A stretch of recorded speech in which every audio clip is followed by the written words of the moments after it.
Hello my dear friends, कैसे हो आप सभी। चलिए आज मैं आपको कट स्लीव सूट की कटिंग बताती हूँ। हमारी जो लेंथ, जितनी भी हमें लेंथ पहननी है उसमें हम आधी इंची प्लस करते हैं। हमारी ऊपर की सिलाई जो हम लेते हैं उसमें दबाव के लिए, तो मेरे को 36 पहननी है। यहाँ से मैं 36.5 की लेंथ की मार्किंग करूँगी और यहाँ से 3 इंची एक्स्ट्रा लूँगी मेरे नीचे के बॉटम टर्निंग के लिए, ठीक है। उसके बाद हमारी जो यहाँ से जो मेरी कमर की लंबाई है वो 15 इंची पे आएगी। नॉर्मली 14.5 या 15 पे आती है। जिनकी हाइट बहुत छोटी होती है उनकी 13.5 या 14 पे ले सकते हैं। और ये मेरी हिप की मार्किंग है। पहले हम अपने सारे लंबाई के निशान लगा देंगे ताकि बार बार हमें इंची टेप इस तरीके से और इस तरीके से ना पकड़ना पड़े। एक बारी लंबाई के निशान लगा दिए हमने सारे। अब हम अपनी चौड़ाई के निशान लगाएंगे। मेरा जो कट स्लीव सूट है उसकी जो नेक की डेप्थ है, मतलब नेक की जो लंबाई है जो वो बहुत ज़्यादा है। बैक नेक है मेरा 8 इंची का, बैक नेक है मेरा 10 इंची का और फ्रंट नेक है मेरा 8 इंची का। इसलिए मैंने जो अपनी तीरा लिया है वो यहाँ से 6 इंची लिया है। 6 इंची इसलिए लिया है क्योंकि मेरा जो बैक का नेक है वो बहुत ही डीप है और फ्रंट का भी डीप पहना है मैंने, इसलिए मैंने कम लिया है। जो हमारा तीरा होता है वो नेक पे डिपेंड होता है। आप समझ रहे हो टेक्निकली क्या बात होती है। जो तीरा होता है हमारा, जो हमारे कंधे गिरते हैं, क्यों गिरते हैं? क्योंकि हमारा जो नेक, हमारा यदि हमने डीप पहना है तो हमारा कंधा जितना लिया है उतना फिर गिरने लग जाएगा। हमें जब हम नेक की जो डेप्थ है, जो लंबाई है, हम लंबा गले पहनते हैं, डीप नेक पहनते हैं तो तीरा हम कम लेते हैं। अगर हम छोटे गले पहन रहे हैं 5 इंची के, 4 इंची के, तो हम इसकी जो तीरा है वो ज़्यादा लेंगे ताकि वो गिरे नहीं और प्रॉपर शोल्डर में फिट आए।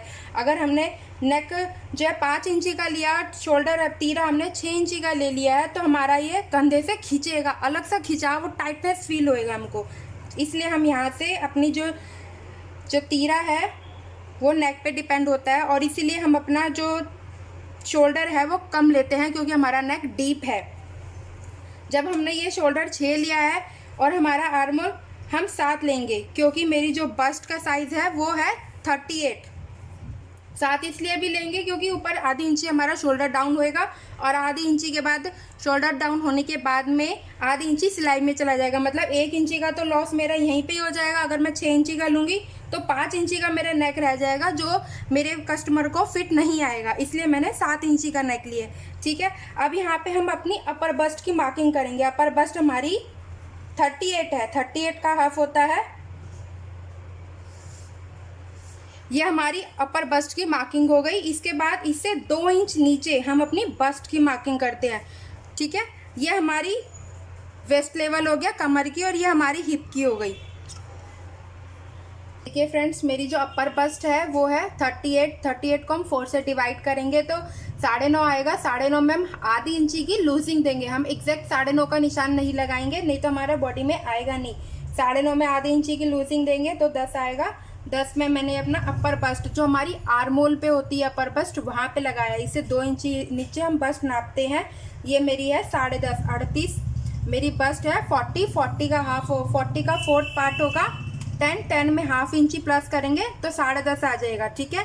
और मेरी जो कमर है वो 34 है। 34 का चौथाई भाग होता है 8.5। 8.5 में आधी इंची जमा करोगे आप तो आपका 9 आएगा।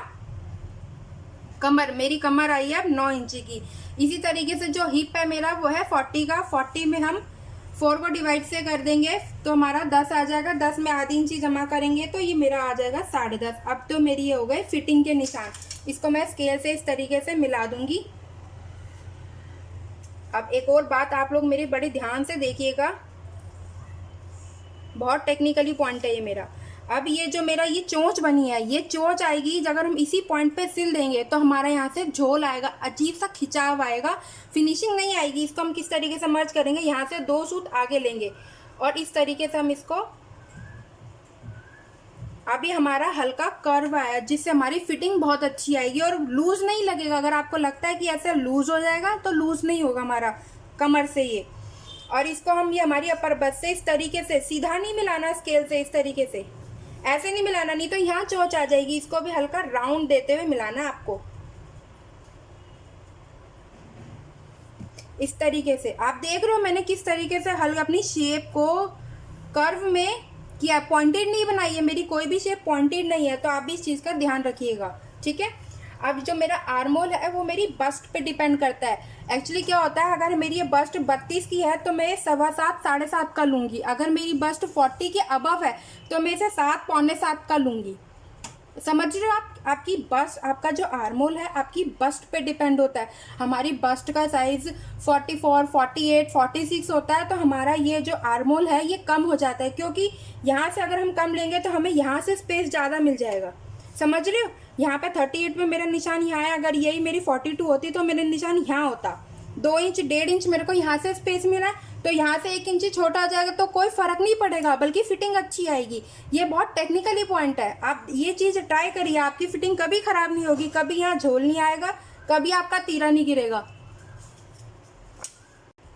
देखिए जो मेरी नेक की विड्थ है, मतलब जो मेरे गले की चौड़ाई होती है वो मैं मार्क कर रही हूँ। यहाँ पे ये मैंने 3.25 लिया है, क्योंकि मेरा नेक है ना बहुत डीप है, इसलिए मैं यहाँ पे 3.25 ले रही हूँ। 3.25 और 3 मैक्सिमम मिनिमम इतना ही होता है।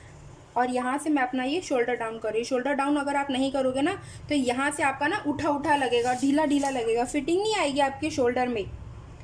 इस पॉइंट पे आपकी फिटिंग नहीं आएगी। हमारा ये आधी इंची डाउन होता है ब्लाउज में, सूट में, जहाँ भी करना है आपको आधी इंची डाउन करना है। चाहे लंबाई बस्ट कितनी भी हो, साइज से कोई फ़र्क नहीं पड़ेगा, आपको ये आधी इंची डाउन करना है, मस्ट है।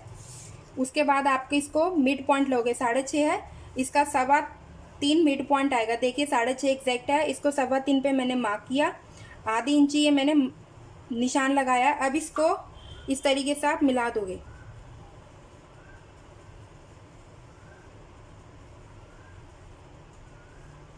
कई बार आप देखते होंगे कि यहाँ से हमारा खिंचता है, खिंचाव आता है शोल्डर से बैक साइड से, तो ये आधी इंची आपने बाहर लिया है, इससे खिंचाव नहीं आएगा। मेरा ये कट स्लीव सूट बना रही हूँ और यहाँ से हम इसके फ्रंट की ही कटिंग कर देंगे, क्योंकि ये मेरा प्लेन ब्लैक सूट है, तो इसलिए मैं इसी में बैक और फ्रंट इकट्ठा ही काट रही हूँ। आप मेरी नेक्स्ट वीडियो में देखिएगा जिसमें मैं अपनी फ्रंट की और बैक की कटिंग अलग अलग करना आपको बताऊंगी।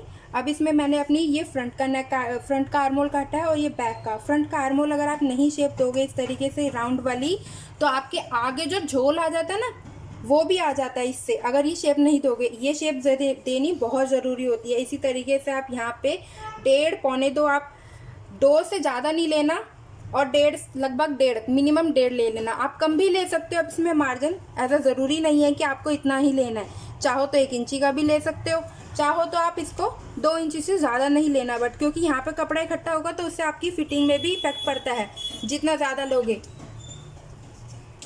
अब देखिए ये मेरा 10.5 है, मेरे को नीचे भी ना अपने जो चाक हैं बॉटम के वो स्ट्रेट पहनने हैं। कईयों को यहाँ से घेरा थोड़ा ज़्यादा चाहिए होता है, उस कंडीशन में आप यहाँ से एक्स्ट्रा फैब्रिक रखोगे। मुझे स्ट्रेट ही पहनना है, जितना मेरा हिप है 10.5 का, तो मुझे यहाँ से भी अपनी चाक जो है स्ट्रेट चाहिए। इस तरीके से मैं यहाँ पे 10.5 की यहाँ पे एक लाइन मार्क कर लूँगी। ये मेरा अब 10.5 का फिटिंग का निशान होगा, क्योंकि मुझे स्ट्रेट चाक पहनने हैं।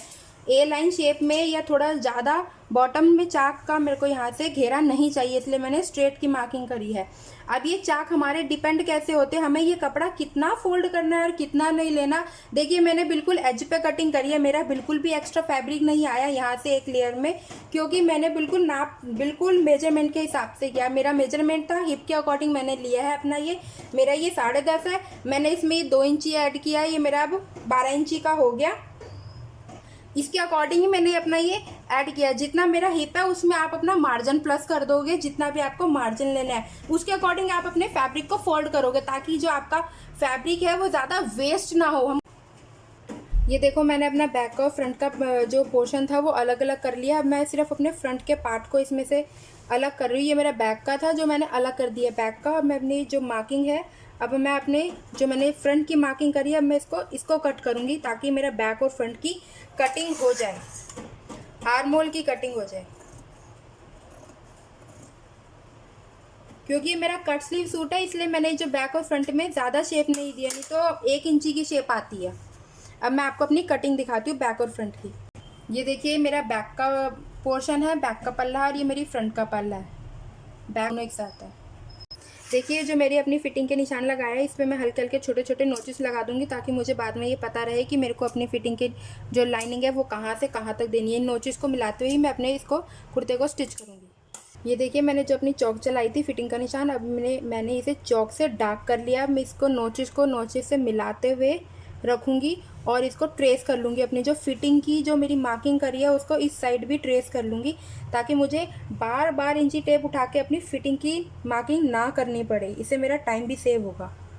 ये देखो मैंने इस तरीके से इसको ऐसे थप करके ट्रेस किया है। अब जो मेरी मार्किंग इधर थी वो ही इधर आ चुकी है, मतलब दोनों साइड मेरी जो शेप है अब सेम आएगी। इससे मेरी जो फिटिंग पे बहुत अच्छी आएगी। देखिए फ्रेंड्स, मेरी फिटिंग की दोनों साइड मार्किंग मैंने कर ली है। अब ये मेरा फ्रंट का कट के रेडी हो गया फॉर द स्टिचिंग। अब मैं अपनी नेक्स्ट वीडियो में आपको इसको स्टिच करना बताऊंगी।